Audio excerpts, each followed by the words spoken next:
Après la collection « Alerte », le triptyque humaniste existentiel, qui comprend son fascicule de présentation, son livre 1, Le dernier regard en 2 tomes, son livre 2, Les fictions de la science en 2 tomes, son livre 3, L'insouciance de la conscience en 2 tomes, son fascicule d'expertise. Cette collection numérisée est accessible et téléchargeable gratuitement, en lecture e-book, au format PDF, sur le site lacléinternation.org. Elle est également confectionnée en livre broché et accessible chez Amazon, au coût de fabrication et d'expédition, sans droit d'auteur ni d'éditeur. Livre français, Philippe Vaisseau. Au format A4 et aussi en collection luxe tout en couleur. À un tarif promotionnel, actuellement, au quart du tarif en librairie. Et également la seconde collection. Les populations esclaves. Son livre 1, Économie. Son livre 2, Entité. Son livre 3, Science. Son livre 4, Social. Son livre 5, Spiritualité. Cette collection numérisée est accessible et téléchargeable gratuitement, en lecture e-book, au format PDF, sur le site lacléinternation.org. Elle est également confectionnée en livre broché et accessible chez Amazon, au coût de fabrication et d'expédition, sans droit d'auteur ni d'éditeur. Livre français, Philippe Vaisseau. Au format A4 ou en livre de poche. À un tarif promotionnel, actuellement, au quart du tarif en librairie. Nous vous proposons maintenant le dernier ouvrage, Humanoïde du même auteur-éditeur. Vous pensez tout savoir sur le fonctionnement de la société humaine? Vous allez avoir des surprises. Vous voulez connaître comment la société humaine est organisée? Pourquoi elle est organisée de cette manière? Par qui elle est organisée? Pour qui elle est organisée? Quelles sont les finalités d'une telle organisation? Les réponses à toutes vos questions se trouvent dans ce dernier ouvrage. Humanoïde. Chapitre 9. Des interconnexions stratégiques. Des stratégies. Le réseau mondial des interconnectés aurait été mis en service par le nouvel ordre mondial et décidé en 1967. Ce réseau du village communautaire global avait été envisagé pour pouvoir ficher, identifier, comptabiliser et rentabiliser les individus. Plus tard, des communautés, considérées non rentables au regard du NOM, seront éliminées par des guerres intestines locales, de type Libye, Irak, Syrie. Quel est ce plan global prévu? Voici donc la manière détaillée par laquelle nous procéderons d'ici 1998 pour paver la route à la naissance de notre gouvernement mondial. 1. Décupler la société des loisirs qui nous a été si profitable. En nous servant de l'invention des vidéos que nous avons financées, et des jeux qui lui sont rattachés, finissons de pervertir la morale de la jeunesse. Offrons-lui la possibilité de satisfaire maintenant tous ses instincts. Un être possédé par ses sens, et esclave de ceux-ci, nous le savons, n'a ni idéal ni force intérieure pour défendre quoi que ce soit. Il est un individualiste par nature, et représente un candidat parfait que nous pouvons modeler aisément selon nos désirs et nos priorités. D'ailleurs, rappelez-vous avec quelle facilité nos prédécesseurs ont pu orienter toute la jeunesse allemande au début du siècle en se servant du désabusement de cette dernière. 2. Encourager la contestation étudiante pour toutes les causes rattachées à l'écologie. La protection obligatoire de cette dernière sera un atout majeur le jour où nous aurons poussé les États-nations à échanger leur dette intérieure contre la perte de 33% de tous leurs territoires demeurés à l'état sauvage. 3. Comblons le vide intérieur de cette jeunesse en l'initiant, dès son tout jeune âge, à l'univers des ordinateurs. Utilisons, pour cela, son système d'éducation. Un esclave au service d'un autre esclave que nous contrôlons. 4. Sur un autre plan, établissons le libre-échange international comme étant une priorité absolue pour la survie économique des États-nations. Cette nouvelle conception économique nous aidera à accélérer le déclin des nationalistes de toutes les nations, à les isoler en factions diverses, et au moment voulu, à les opposer farouchement les uns aux autres dans des guerres intestines qui achèveront de ruiner ces nations. 5.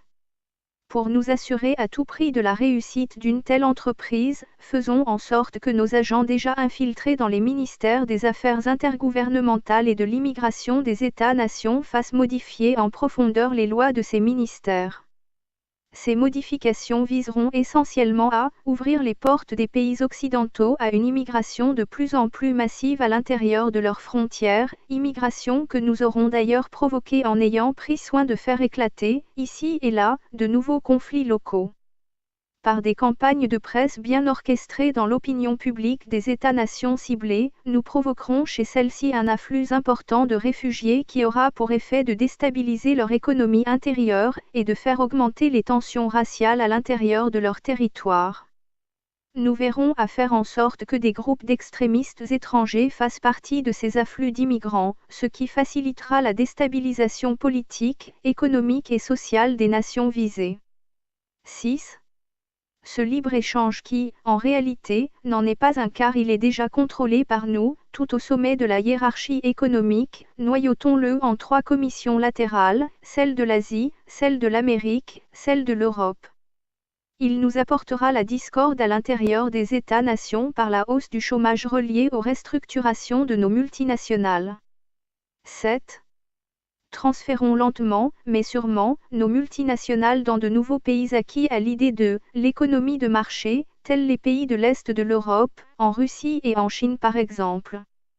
Nous nous fichons bien, pour l'instant, si leur population représente ou non un vaste bassin de nouveaux consommateurs.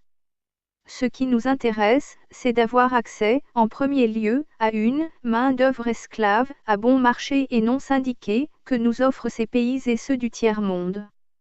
D'ailleurs, leurs gouvernements ne sont-ils pas mis en place par nous? Ne font-ils pas appel à l'aide étrangère, et auprès de notre Fonds monétaire international, et de notre Banque mondiale? Ces transferts offrent plusieurs avantages pour nous. Ils contribuent à entretenir ces nouvelles populations dans l'illusion d'une libération économique, d'une liberté politique, alors qu'en réalité, nous les dominerons par l'appétit du gain et un endettement dont ils ne pourront jamais s'acquitter. Quant aux populations occidentales, elles seront entretenues dans le rêve du bien-être économique, car les produits importés de ces pays ne subiront aucune hausse de prix. Par contre, sans qu'elles s'en aperçoivent au début, de plus en plus d'industries seront obligées de fermer leurs portes à cause des transferts que nous aurons effectués hors des pays occidentaux. Ces fermetures augmenteront le chômage et apporteront des pertes importantes de revenus pour les États-nations. 8. Ainsi nous mettrons sur pied une économie globale, à l'échelle mondiale qui échappera totalement au contrôle des États-nations. Cette nouvelle économie sera au-dessus de tout, aucune pression politique ou syndicale ne pourra avoir de pouvoir sur elle. Elle dictera ses propres politiques mondiales et obligera à une réorganisation politique, mais selon nos priorités à l'échelle mondiale. 9. Par cette économie indépendante, n'ayant de loi que nos lois, nous établirons une culture de masse mondiale. Par le contrôle international de la télévision, des médias, nous instituerons une nouvelle culture, mais nivelée, uniforme pour tous, sans qu'aucune création future ne nous échappe. Les artistes futurs seront à notre image ou bien ne pourront pas survivre. Fini donc ce temps où des créations culturelles indépendantes mettaient à tout moment en péril nos projets mondialistes comme cela fut si souvent le cas dans le passé. 10. Par cette même économie, il nous sera alors possible de nous servir des forces militaires des États-nations, telles celles des États-Unis, dans des buts humanitaires. En réalité, ces forces nous serviront à soumettre des pays récalcitrants à notre volonté. Ainsi les pays du tiers-monde et d'autres semblables à eux ne pourront pas être en mesure d'échapper à notre volonté de nous servir de leur population comme main-d'œuvre esclave. 11. Pour contrôler le marché mondial, nous devrons détourner la productivité de son but premier, libérer l'homme de la dureté du travail.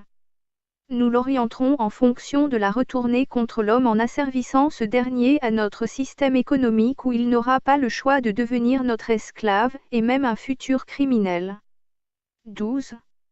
Tous ces transferts à l'étranger de nos multinationales et la réorganisation mondiale de l'économie auront pour but, entre autres, de faire grimper le chômage dans les pays occidentaux.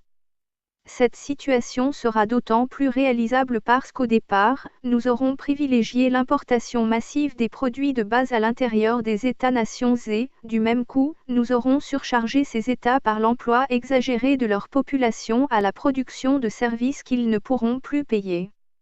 Ces conditions extrêmes multiplieront par millions les masses d'assistés sociaux de tout genre, d'illettrés, de sans-abri.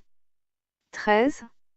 Par des pertes de millions d'emplois dans le secteur primaire, à même les évasions déguisées de capitaux étrangers hors des États-nations, il nous sera ainsi possible de mettre en danger de mort l'harmonie sociale par le spectre de la guerre civile.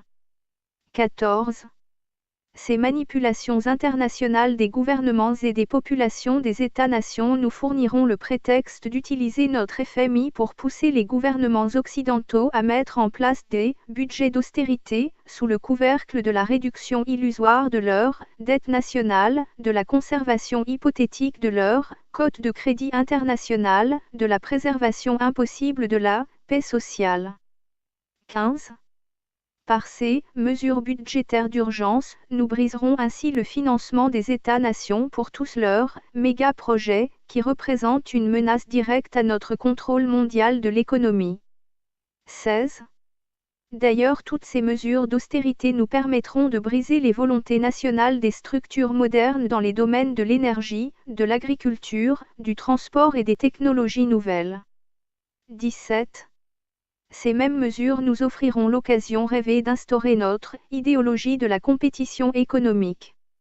Celle-ci se traduira, à l'intérieur des États-nations, par la réduction volontaire des salaires, les départs volontaires avec remise de médailles pour services rendus, ce qui nous ouvrira les portes à l'instauration partout de notre technologie de contrôle. Dans cette perspective, tous ces départs seront remplacés par des ordinateurs à notre service. 18. Ces transformations sociales nous aideront à changer en profondeur la main-d'œuvre, policière et militaire, des États-nations. Sous le prétexte des nécessités du moment, et sans éveiller de soupçons, nous nous débarrasserons une fois pour toutes de tous les individus ayant une conscience judéo-chrétienne. 7. Restructuration des corps policiers et militaires nous permettra de limoger sans contestation le personnel âgé, de même que tous les éléments ne véhiculant pas nos principes mondialistes. Ceux-ci seront remplacés par de jeunes recrues dépourvues de conscience et de morale, et déjà toutes entraînées et favorables à l'usage inconsidéré de notre technologie de réseaux électroniques. 19. Dans un même temps, et toujours sous le prétexte de coupure budgétaire, nous veillerons au transfert des bases militaires des États-nations vers l'Organisation des Nations Unies. 20. Dans cette perspective, nous travaillerons à la réorganisation du mandat international des Nations Unies. 2. Force de paix, sans pouvoir décisionnel, nous l'amènerons à devenir une force d'intervention, où seront fondues, en un tout homogène, les forces militaires des États-nations. Ceci nous permettra d'effectuer, sans combat, la démilitarisation de tous ces États de manière à ce qu'aucun d'entre eux, dans l'avenir, ne soit suffisamment puissant, indépendant, pour remettre en question notre pouvoir mondial. 21. Pour accélérer ce processus de transfert, nous impliquerons la force actuelle des Nations Unies dans des conflits impossibles à régler. De cette manière, et avec l'aide des médias que nous contrôlons, nous montrerons aux populations l'impuissance et l'inutilité de cette force, dans sa forme actuelle. La frustration aidant, et poussée à son paroxysme au moment voulu, poussera les populations des États-nations à supplier les instances internationales de former une telle force multinationale, au plus tôt afin de protéger à tout prix la paix. 22.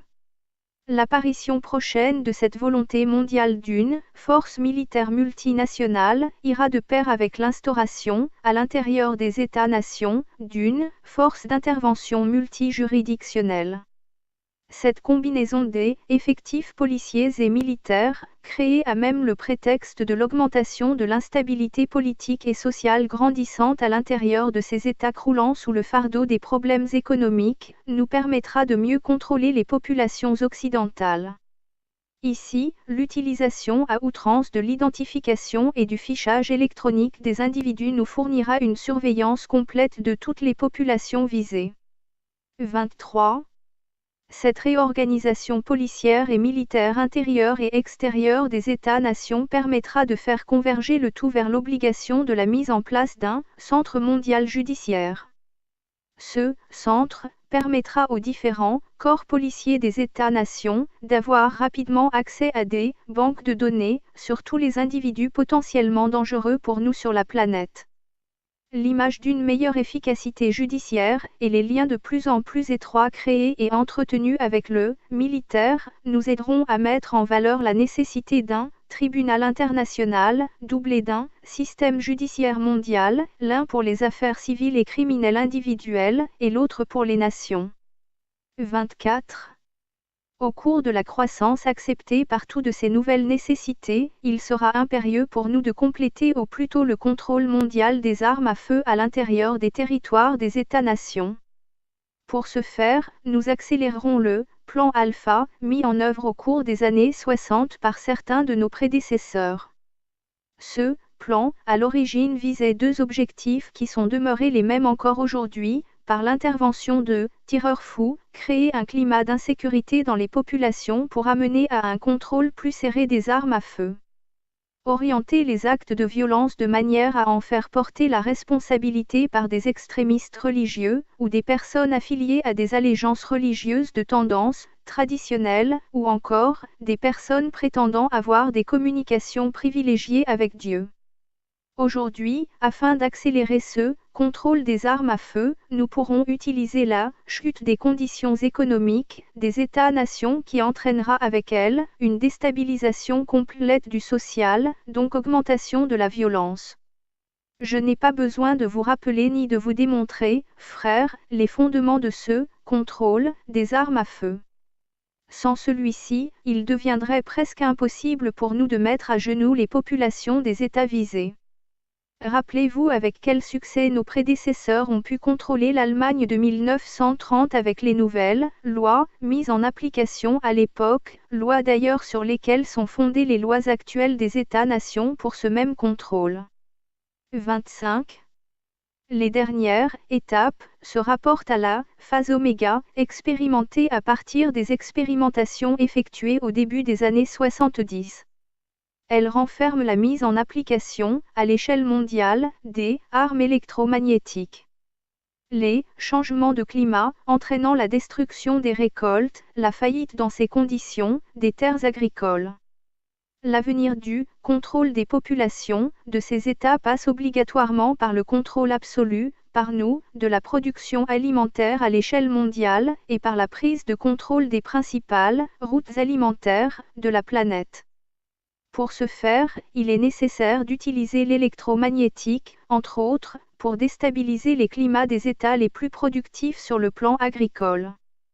Quant à l'empoisonnement de la nature, elle sera d'autant plus accélérée que l'augmentation des populations l'y poussera sans restriction. La dénaturation, par moyens artificiels, des produits alimentaires de consommation courante, l'empoisonnement de la nature par une exploitation exagérée et inconsidérée, et l'utilisation massive de produits chimiques dans l'agriculture, tout cela, frères, mènera à la ruine assurée des industries alimentaires des États-nations. 26.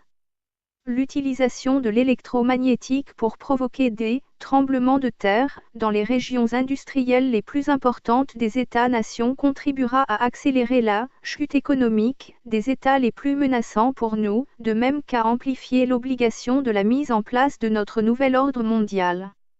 27. Qui pourra nous soupçonner? Qui pourra se douter des moyens utilisés? Ceux qui oseront se dresser contre nous en diffusant de l'information quant à l'existence et au contenu de notre conspiration, deviendront suspects aux yeux des autorités de leur nation et de leur population. grâce à la désinformation, au mensonge, à l'hypocrisie et à l'individualisme que nous avons créé au sein des peuples des États-nations, l'homme est devenu un ennemi pour l'homme. Ainsi ces individus indépendants, qui sont des plus dangereux pour nous, justement à cause de leur liberté, seront considérés par leurs semblables comme étant des ennemis et non des libérateurs. L'esclavage des enfants, le pillage des richesses du tiers-monde, le chômage, la propagande pour la libération de la drogue, l'abrutissement de la jeunesse des nations, l'idéologie du respect de la liberté individuelle, diffusée au sein des églises judéo-chrétiennes et à l'intérieur des États-nations, l'obscurantisme considéré comme une base de la fierté, les conflits interethniques, et notre dernière réalisation, les restrictions budgétaires, tout cela nous permet enfin de voir l'accomplissement ancestral de notre rêve, celui de l'instauration de notre nouvel ordre mondial. Écrit fin juin 1985. Nota, contient des extraits de L'Aurore rouge, censé avoir été concocté dans la loge crypto-maçonnique 666. Le plus grand complot jamais organisé, un génocide total contre l'espèce humaine. Le père Jean-Paul Regimbal était un prêtre catholique né à North Bay et rattaché à la communauté des Pères Trinitaires au Canada. Il était né en 1931 à North Bay, Royaume-Uni, et serait décédé en 1988, de façon suspecte. Il aurait notamment dénoncé l'action des Illuminati et du Nouvel Ordre mondial. Aurait-il été assassiné lors d'un voyage au Vatican, ainsi que cela aurait été dit. Serge Manest, journaliste essayiste canadien-québécois, né en 1945, il aurait également dénoncé le Nouvel Ordre mondial. Il serait mort au cours de l'année 1996, de façon suspecte. Vers une extravagante manipulation. Comment manipuler la populace, en 10 leçons. À la stratégie de la distraction. Élément primordial du contrôle social, la stratégie de la diversion consiste à détourner l'attention du public des problèmes importants et des mutations décidées par les élites politiques et économiques, grâce à un déluge continuel de distractions et d'informations insignifiantes. La stratégie de la diversion est également indispensable pour empêcher le public de s'intéresser aux connaissances essentielles, dans les domaines de la science, de l'économie, de la psychologie, de la neurobiologie, et de la cybernétique. Garder l'attention du public distraite, loin des véritables problèmes sociaux, captivé par des sujets sans importance réelle. Garder le public occupé, sans aucun temps pour penser, de retour à la ferme avec les autres animaux. Extrait 2, Armes silencieuses pour guerre tranquille. 2. Créer des problèmes, puis offrir des solutions. Cette méthode est aussi appelée problème-réaction-solution. On crée d'abord un problème, une situation, prévue pour susciter une certaine réaction du public, afin que celui-ci soit lui-même demandeur des mesures qu'on souhaite lui faire accepter. Par exemple, laisser se développer la violence urbaine, ou organiser des attentats sanglants, afin que le public soit demandeur de lois sécuritaires au détriment de la liberté. Ou encore, créer une crise économique pour faire accepter comme un mal nécessaire le recul des droits sociaux et le démantèlement des services publics. 3. La stratégie de la dégradation. Pour faire accepter une mesure inacceptable, il suffit de l'appliquer progressivement, en dégradé, sur une durée de 10 ans. C'est de cette façon que des conditions socio-économiques radicalement nouvelles, néolibéralisme, ont été imposées durant les années 1980 à 1990. Chômage massif, précarité, flexibilité, délocalisation, salaire n'assurant plus un revenu décent, autant de changements qui auraient provoqué une révolution s'ils avaient été appliqués brutalement. 4. La stratégie du différé. Une autre façon de faire accepter une décision impopulaire est de la présenter comme douloureuse, mais nécessaire, en obtenant l'accord du public dans le présent pour une application dans le futur. Il est toujours plus facile d'accepter un sacrifice futur qu'un sacrifice immédiat.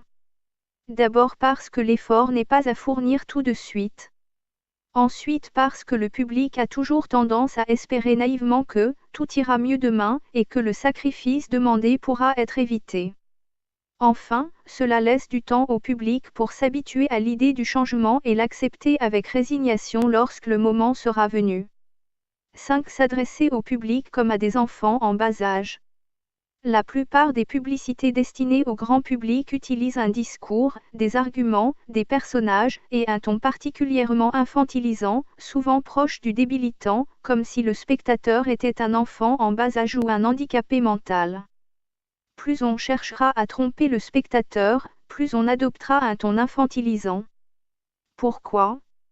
Si on s'adresse à une personne comme si elle était âgée de 12 ans, alors, en raison de la suggestibilité, elle aura, avec une certaine probabilité, une réponse ou une réaction aussi dénuée de sens critique que celle d'une personne de 12 ans. Extrait 2, Armes silencieuses pour guerre tranquille. 6. Faire appel à l'émotionnel plutôt qu'à la réflexion.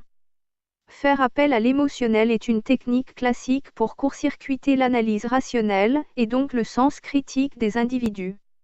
De plus, l'utilisation du registre émotionnel permet d'ouvrir la porte d'accès à l'inconscient pour y implanter des idées, des désirs, des peurs, des pulsions, ou des comportements.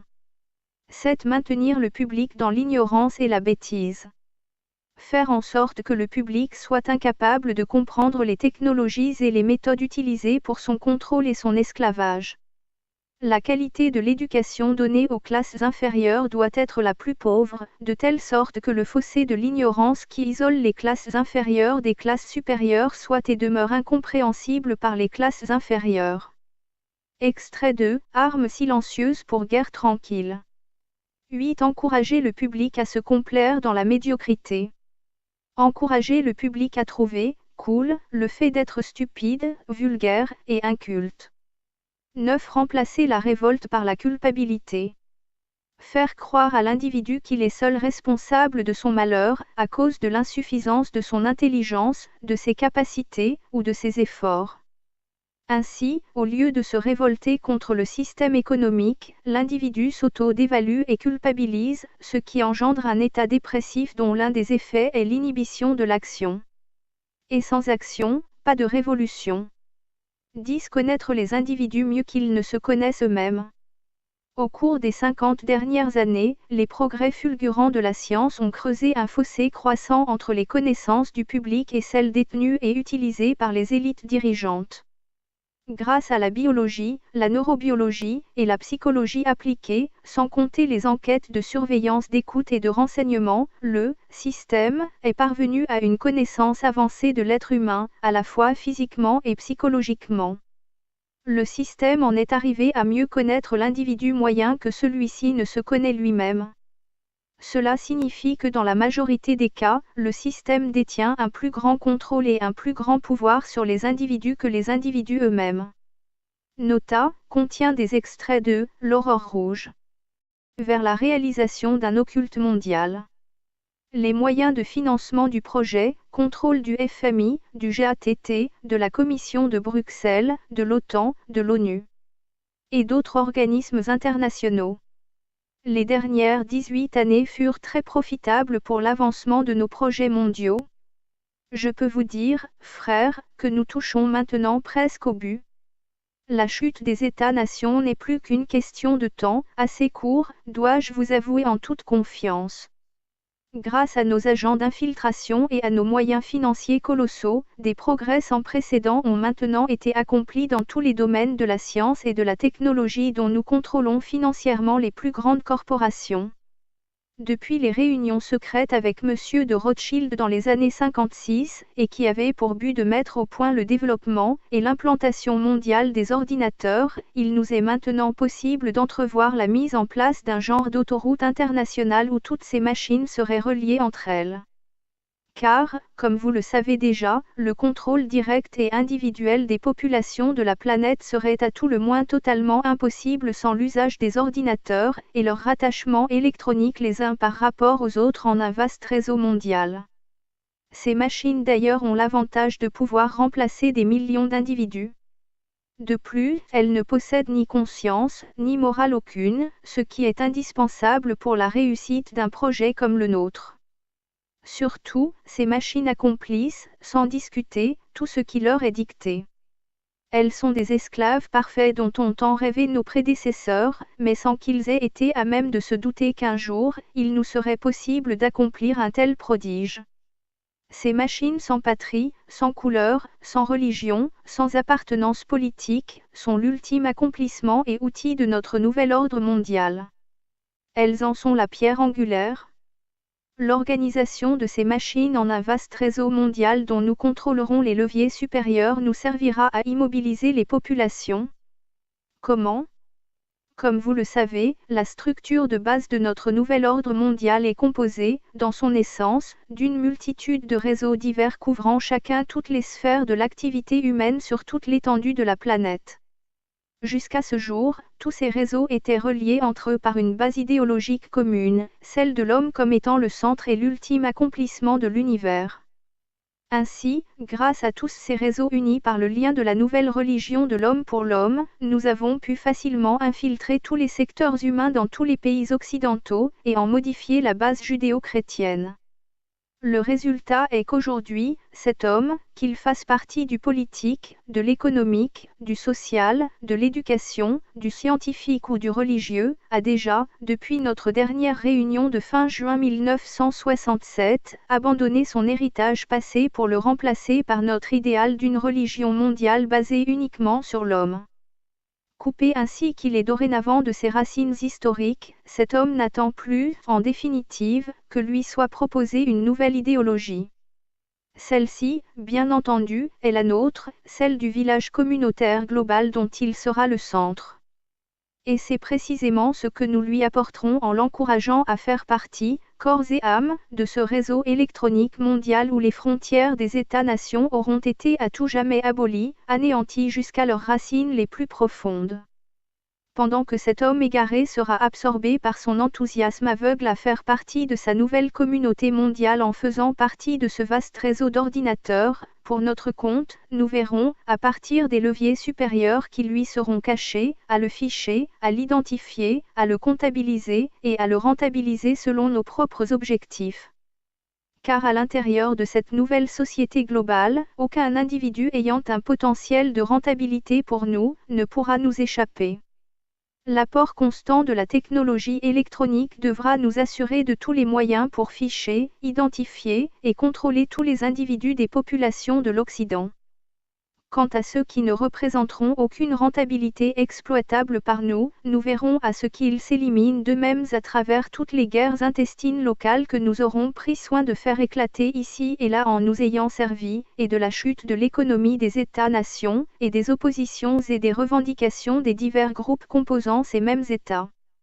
Voici donc la manière détaillée par laquelle nous procéderons d'ici 1998 pour paver la route à la naissance de notre gouvernement mondial. Des communautarismes stratégiques. Le travail serait un instrument de torture selon son sens étymologique. Au sens économique usuel, le travail est une activité rémunérée qui permet la production des biens et des services. C'est aussi l'ensemble des activités par lesquelles l'homme satisfait ses besoins et transforme la réalité, selon son sens philosophique. On peut également y trouver la définition d'une activité humaine organisée et utile. Le travail désigne également l'effort physique ou intellectuel qui doit être accompli pour faire quelque chose et obtenir un résultat recherché. Le travailleur serait pourtant devenu un esclave du travail. Et pire encore, il est en droit de se considérer comme se livrant à la prostitution, en raison de la carence des emplois qui le contraint à accepter des conditions contraignantes. Tous les intermédiaires procurant des emplois sont ainsi devenus des proxénètes de l'économie. Les emplois deviennent extrêmement rares à cause de la robotique et de la société numérisée. Il convient d'admettre que l'être humain ne doit plus avoir à entreprendre ce qu'une machine, robotisée ou non, peut entreprendre à sa place et de façon souvent plus efficiente. L'électronisation de la société devrait permettre à l'espèce humaine de n'avoir plus qu'un rôle subalterne de contrôle. Toutes les tâches pouvant être désormais confiées à la technologie. La communautarisation, par le paradigme politique, doit pouvoir aboutir à une société humaine n'ayant plus recours au travail ni à l'argent ni aux gouvernants, selon les schémas des organisations sociétales actuelles.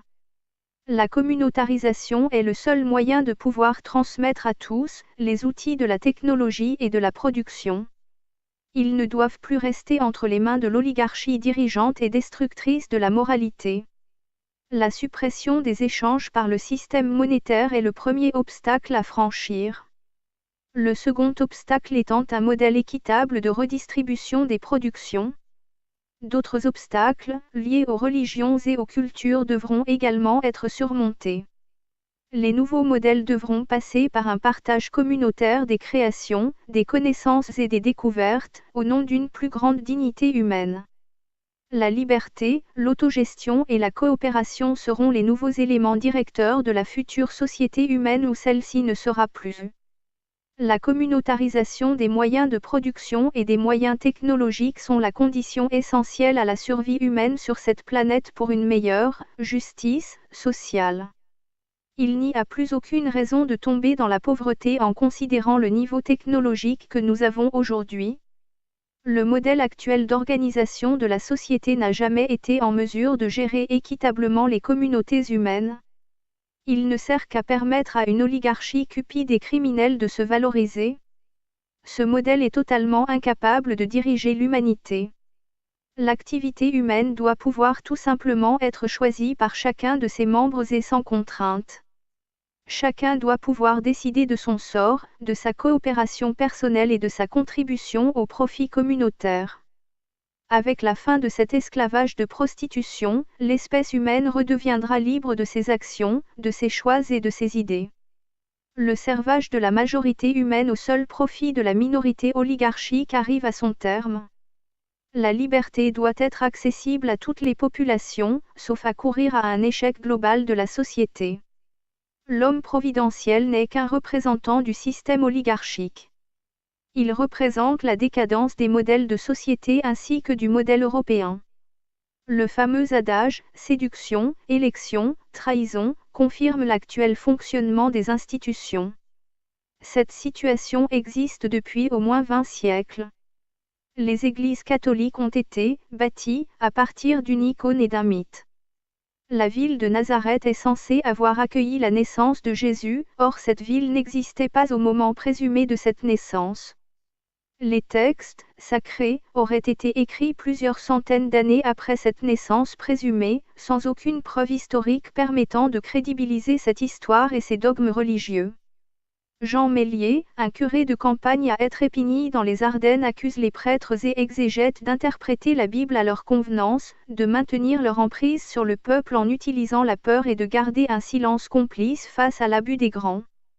Il précise, en substance, dans son testament écrit en 1729, que Dieu n'est qu'une fiction, que les évangiles sont faux, que le christianisme n'est qu'un moyen de prise de pouvoir sur les peuples pour mieux les exploiter. La source de tous les maux qui vous accablent et de toutes les impostures qui vous tiennent captifs sous les lois des tyranniques, ils se sont servis de la force et de la violence et toutes sortes de ruses pour séduire les peuples et parvenir plus facilement à leur fin. Voilà la source et l'origine de toutes ces prétendues saintes et inviolables lois qui viennent de la part de Dieu même, et ce pape Boniface VIII qui disait que nous sommes enrichis par cette fable du Christ, tout ce qui se pratique dans le monde, pour le culte et l'adoration de Dieu ou des dieux, par toutes les religions, n'est qu'erreur, abus, mensonge et imposture et ne sont véritablement que des inventions humaines. Comment tant d'erreurs et d'impostures ont pu s'étendre si généralement par tout le monde, s'il y avait véritablement un Dieu? Il n'était pas seulement le Dieu des Juifs, mais aussi le Dieu de tous les peuples. Le monde est un mélange confus de bien et de mal. Il s'ensuit évidemment qu'il n'a pas été créé par un être infiniment parfait, et, par conséquent, il n'y a pas de Dieu. La propagande a donc toujours existé et la plupart des populations se laissent ainsi manipuler. Les pouvoirs doivent arriver à convaincre toutes les populations de devoir les soutenir. Il n'y a qu'une poignée d'individus, parfaitement cachés, à diriger le monde. Il y aurait des politiques de terrorisation des peuples du monde, dans le but d'installer la mondialisation. Tous les gouvernements mentent et pratiquent le management de la terreur. Les attentats ne seraient que des mises en scène. Tous les services secrets, partout dans le monde, sont informés à l'avance des préparations d'attentats et tous les gouvernants en sont informés. Les « rebelles » seraient volontairement entraînés par des groupes d'intervention étatiques. Les autorités laisseraient délibérément les « terroristes » pénétrer sur leur territoire. Les motifs en seraient de pouvoir ainsi couvrir les cracks financiers et permettre de provoquer des désordres dans les politiques intérieures, monétaires, financières et économiques des pays concernés. Les gouvernements auraient aussi peur d'une révolte des populations. Les attentats seraient ainsi complètement manipulés. Les membres des gouvernements qui pratiquent le management de la terreur avec leurs ministres, de la Défense, des Affaires étrangères et de l'Intérieur, sont soit incompétents et ils devraient être alors démis de leurs fonctions, soit être déclarés coupables et ils devraient être emprisonnés. Ils déclencheraient des événements dès que l'hostilité à leur égard deviendrait trop prégnante. Les échos médiatiques très convenus participent aussi à l'opacité de ces situations. Dès qu'une crise de popularité se fait jour, des attentats seraient laissés se perpétrer afin d'ajouter de la confusion dans les populations et de faire de la diversion. Cela permettrait de détourner l'attention des populations des vraies difficultés qui leur sont imposées quotidiennement. C'est la mafia financière, dirigée par la Banque centrale européenne, qui obéirait à son oligarchie tout en organisant de la désinformation. Appleby, one of the world's leading offshore law firms, est un cabinet d'avocats qui distribue le luxe, le chic et la discrétion du paradis, le paradis fiscal. Il est réservé aux grandes fortunes, aux hommes politiques et aux dirigeants des multinationales. Des extraits de comptes bancaires, des passeports et des contrats réunis dans des bases de données comptabiliseraient 3 millions de documents. Ces agents particuliers sont installés aux Bermudes. Tous les hauts responsables concernés et interrogés se sont tous défilés en face de leurs responsabilités de tricheurs. Ils ont tous eu recours à des schémas juridiques d'optimisation fiscale, en marge des légalités. Il s'agit donc d'un dispositif incluant des mécanismes de complicité de fraude fiscale commise en bande organisée. 1 pour 1000, des personnes les plus riches de la Terre concentrent 50% des actifs. L'actif étant un terme de comptabilité d'un bilan comptable. À titre d'exemple, les grands groupes veulent apporter des solutions à cette question des changements climatiques, déclarèrent les présidents directeurs généraux des multinationales. La réalité est bien différente. Il s'agissait simplement d'un coup de bluff médiatique. Les émissions de CO2 sont massives, c'est ce gaz qui provoque une accélération des changements du climat et du réchauffement de la planète. Les principaux pollueurs sont les grandes entreprises industrielles les plus puissantes du monde financier. Certaines centrales électriques à combustion fossile émettraient jusqu'à 1,5 tonne de CO2, dit gaz à effet de serre, pour produire 1 MWh d'électricité. Une entreprise française détiendrait même le record, loin devant l'Allemagne. En 2005, l'Union européenne a créé un modèle de « permis à la pollution ». Un quota annuel d'autorisation à polluer est ainsi attribué à chacune des entreprises concernées. Si le quota autorisé est dépassé par une entreprise, elle doit payer, non pas une amende, mais un achat de permis à pollution auprès d'une bourse spécialement conçue à cet effet et qui décide du prix du marché. En 2015, il avait été fixé à 6 € la tonne de CO2. Ces permis de pollution sont achetés auprès des entreprises dont la quantité de CO2 émise est inférieure aux quotas qui leur ont été attribués. Et l'arnaque a été parfaitement organisée. C'est à l'aide de ce modèle que les entreprises, bien que polluantes, réalisent des bénéfices grâce à leur permis à polluer. Le système économique a simplement perverti l'organisation en se faisant délivrer des quotas bidons à l'aide de l'habituelle corruption. Les 14 000 usines de l'Union européenne auraient toutes reçu des permis à polluer supérieurs à leurs réelles émissions de CO2. Non seulement ces entreprises n'ont pas eu à acheter des droits à polluer, mais elles ont pu revendre leur surplus non utilisé. Ce sont les pouvoirs publics qui ont attribué les quotas. Il n'y a donc eu aucune diminution de CO2 dans les pays de la Communauté européenne, depuis l'instauration de la taxe carbone. Un cimentier français aurait donc reçu, pour ses 38 usines disséminées en Europe, en 4 années, 485 millions d'euros, par la seule revente de ses quotas excédentaires. Le directeur général de la Commission européenne pour le climat trouve cette situation normale puisque ces bénéfices réalisés par les entreprises européennes devraient leur permettre d'investir dans des moyens de production moins polluants.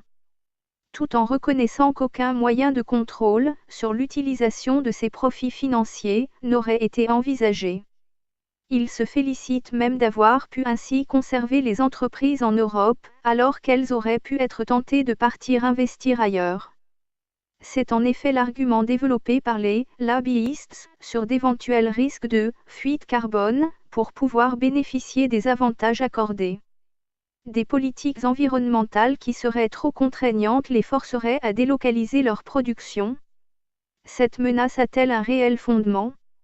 Non, en effet, une étude réalisée par la Commission européenne a pu démontrer qu'une fuite carbone n'est pas envisageable par la plupart des entreprises. Il s'agirait donc d'une menace, imaginaire, mais très profitable. Mais il y a pire encore, puisque ces mêmes entreprises utilisent le prétexte de contraintes environnementales de plus en plus fortes pour pouvoir licencier en masse leur personnel. Bien évidemment, tous les responsables se défient à toute tentative d'explication. Les lanceurs d'alerte, que sont les experts scientifiques, inquiets quant au sort réservé à l'espèce humaine, ainsi que pour les autres espèces animales et végétales d'ailleurs, prévoient qu'au-delà de 500 gigatonnes de CO2 rejetées avant 2050 dans l'atmosphère, le seuil critique des complications climatiques sera atteint avec une augmentation moyenne des températures de 2 degrés au niveau de la planète, sans plus aucune possibilité de réversibilité, soit de retour en arrière, avec toutes les conséquences que cela implique.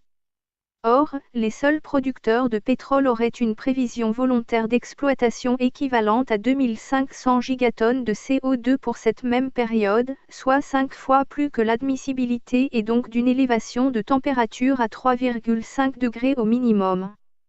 Le sort des créatures de la Terre est donc scellé, rien qu'avec l'envolée des températures. Le processus irréversible est déjà engagé, puisqu'aucune des 100 plus grandes entreprises polluantes n'a l'intention de changer leurs stratégies économiques. À cela s'ajoutent les accidents d'exploitation, fuites, explosions, incendies, dont les pollutions locales sont catastrophiques. Les menteurs continuent à soutenir que tout va bien, et qu'il n'y a pas à s'inquiéter, puisqu'ils maîtrisent tout. Il n'y a pire aveugle que celui qui ne veut voir, pire sourd que celui qui ne veut entendre, pire muet que celui qui ne veut parler. Chacun doit rester en contact avec sa conscience. Un second exemple, il y a deux France économiques. La croissance économique s'est développée en périphérie des villes. Le cœur des centres-villes s'est lui progressivement désagrégé et maintenant complètement désintégré. Les commerces de proximité dans le centre des agglomérations ferment les uns après les autres. Les acteurs commerciaux se considèrent complètement abandonnés par les pouvoirs publics qui continuent à faciliter l'expansion des zones commerciales au détriment des quelques cœurs de ville encore vaillants.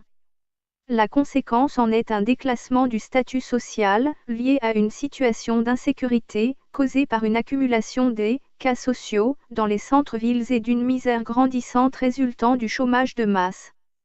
Il y a une très grande dévaluation, dans les centres urbains de moyenne capacité situés entre 20 000 et 40 000 habitants, des valeurs immobilières des locaux privés d'habitation ou des locaux commerciaux. Ce sont alors les pauvres qui restent prisonniers de leurs situations et qui sont ainsi laissés pour compte par une classe politique qui se désintéresse complètement de leur sort. Le modèle économique des villes est en régression au profit des zones périurbaines, dépourvues des contraintes des centres-villes. De grands avantages fiscaux ont été octroyés aux zones économiques périurbaines. Cette détermination a irrémédiablement provoqué un effondrement des secteurs économiques des centres-villes. Il s'en est évidemment suivi une hécatombe des petits commerces. Plus de 900 villes françaises sont devenues des refuges pour les pauvres et les vieux. Elles sont complètement dépourvues d'aucune activité. Les fractures territoriales évoquées ne sont qu'une fausse préoccupation des élus locaux et nationaux. L'attractivité des hypermarchés et de leurs galeries marchandes de périphérie empêche toute possibilité d'un retour en arrière. Tout, dans leur organisation, a été conçu pour une toujours plus grande attractivité constamment améliorée et une très grande facilité d'accès, avec des zones de desserte de bus à partir des cœurs de ville. Les centres-villes sont destinés à devenir des déserts économiques dépourvus de leurs animations traditionnelles. Il devra donc y avoir une adaptation, de gré ou de force, à cette situation irréversible. Une première alerte avait eu lieu à partir du dépeuplement des villages. La gangrène s'est étendue aux petites villes et maintenant elle s'attaque aux villes de grande importance vers un déclin économique des régions. Les petits commerces, mais aussi l'artisanat, ne peuvent plus assumer ni leurs loyers ni leurs charges devenant toujours plus élevées. Ils sont remplacés par les banques, les assurances, les opticiens et peut-être provisoirement par les marchands de téléphonie mobile, également présents dans les galeries commerciales des hyper. Tout le tissu économique périclite et est en cours de désagrégement. Il s'ensuit une perte des services publics qui n'ont plus d'utilité à rester dans ces déserts économiques. Les opérateurs des télécommunications ont leur part de responsabilité à assumer dans leur choix de couverture du territoire. Ils sont plus préoccupés par les niveaux de rentabilité de leurs installations que par un souci de service public. Il est aussi du ressort des élus de favoriser une expansion de l'accessibilité à tous. Des territoires conséquents sont complètement dépourvus des nouveaux moyens de communication par Internet. Les responsables politiques, nationaux et locaux, n'ont plus aucun pouvoir décisionnel. C'est le système économique qui dirige à leur place. Les choix précédemment réalisés dans les moyens des transports publics sont totalement déséquilibrés et inefficaces, pour ce qui concerne les besoins. Le choix du TGV est un choix imposé par décision politico-économique, mais complètement dépourvu de rentabilité, ce qui a contraint à la fermeture de gares. Il en est de même pour les aéroports dont la grande majorité est sans rentabilité et ils sont maintenus par les impôts locaux laissés à la charge des habitants qui ne les utilisent pas. Les mutations économiques sont établies par les dirigeants économiques, pour leur seul profit, encore et toujours. Une culture du chômage a été sciemment installée, au détriment des valeurs instructives des modèles de l'enseignement. Les savoirs prodigués en scolarité sont en total déphasage pour des enfants qui ne voient plus aucun intérêt à apprendre si c'est pour la seule perspective de devenir chômeurs. Les enfants des zones rurales sont les déshérités de l'éducation nationale. Le taux de paupérisation devient une poudrière qui pourrait éclater prochainement. Des propos de campagne. La colonisation française est un crime contre l'humanité, aurait affirmé un candidat à l'élection présidentielle, dans un entretien avec la chaîne de télévision algérienne, Ekourouk News. En visite en Algérie pour sa campagne, le candidat aurait ainsi tenté de corriger ses propos tenus dans Le Point, et qui avaient choqué à l'époque.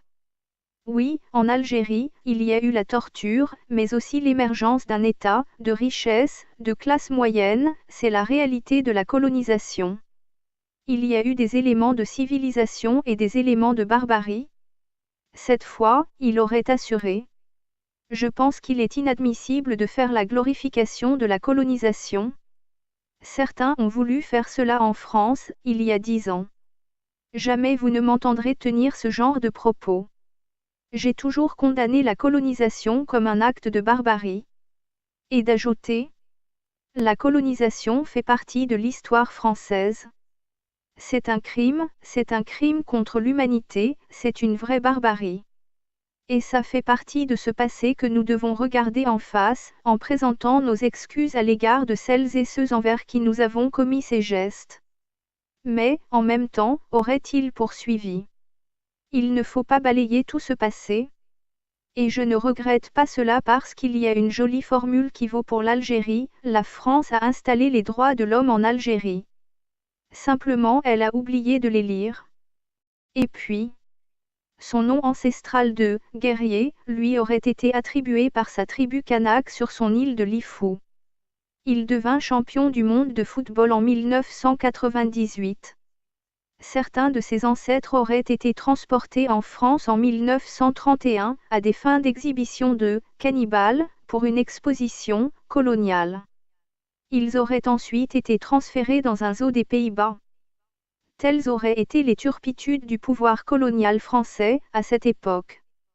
Plus tard, en 1988, la France montrait à nouveau son pouvoir colonialiste, avec l'exécution de plusieurs Kanaks en révolte, par un corps expéditionnaire de militaires dépêchés dans la grotte de l'île d'Ouvéa. Des actions envers l'État français y auraient alors été organisées, à la suite d'un futur recoupement des territoires néo-calédoniens, supposé devoir affaiblir l'opposition politique de l'époque, avant de prochaines élections territoriales programmées. Y aura-t-il un jour un candidat capable de reconnaître les exactions de l'État français envers le peuple kanak et de lui présenter des excuses? Toutes les collections. Alerte, le triptyque humaniste existentiel. Et les populations esclaves sont téléchargeables gratuitement, au format PDF, en lecture e-book sur le site internet lacléinternation.org. Ces deux collections, également accessibles en livre broché. Au format A4, en collection luxe, tout en couleur, et en livre de poche, sont en vente chez Amazon, livre français, Philippe Vaisseau. À un tarif promotionnel, actuellement, au quart du tarif en librairie. Vous pouvez aussi cliquer sur le logo « Livre Amazon » dans la page d'accueil de notre site internet. lacléinternation.org. Ce dernier ouvrage, humanoïde, est accessible dans les mêmes conditions. La totalité des deux collections ainsi que ce dernier ouvrage, humanoïde, sont en conférence vidéophonique sur YouTube et répartis par chapitre. Après